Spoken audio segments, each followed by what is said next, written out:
Welcome back to Stateless Standard, where we hold the torch to the lies the powerful want you to swallow. Today, we'll expose how the ruling class has been waging war on your mind for millennia, and why most people never even notice the battle is already lost. Psychological operations, Psyops, are not some fringe conspiracy. They are the oldest and most effective weapon in the arsenal of control. The goal? To defeat your enemy without firing a shot, by making them believe they are already defeated, or that their enemy is invincible, or that resistance is futile. The ancient world understood this perfectly. When Xerxes marched on Greece, he didn't just bring an army, he brought terror. Rumors of his endless hordes spread like wildfire.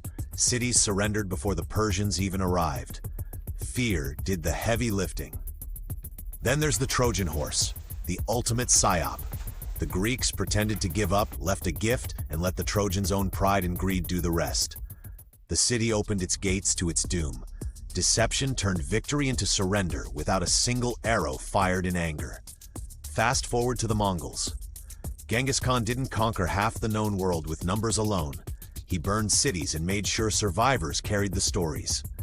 The next city heard the horror and surrendered before the first arrow flew. The Mongols fought fear itself, and fear always wins. By the 20th century, the game scaled up. Operation Fortitude in World War II, the Allies built an entire phantom army, inflatable tanks, fake radio chatter, decoy ships, to convince Hitler the invasion would come at Calais, not Normandy. The Nazis fell for it. Thousands of lives were saved because perception was weaponized. The Cold War took it further. Mutual assured destruction, MAD, was never about actual destruction. It was a psychological cage. Both superpowers convinced each other and their own populations that the other side was mad enough to push the button. The real weapon was the fear that kept everyone in line. Today, psyops are invisible and everywhere. Social media is the battlefield. Algorithms are the artillery. Governments, corporations, NGOs, they all run operations to shape your reality. Fake outrage, coordinated narratives, astroturfed movements, all designed to divide, distract, and disarm. Most people think they're free thinkers. They scroll, react, argue, and believe they're resisting. But the moment they feel the rage or the fear, the psyop has already won. The powerful don't need to censor you anymore. They just need to make you fight each other. From an anarcho-capitalist perspective, this is class warfare at its purest.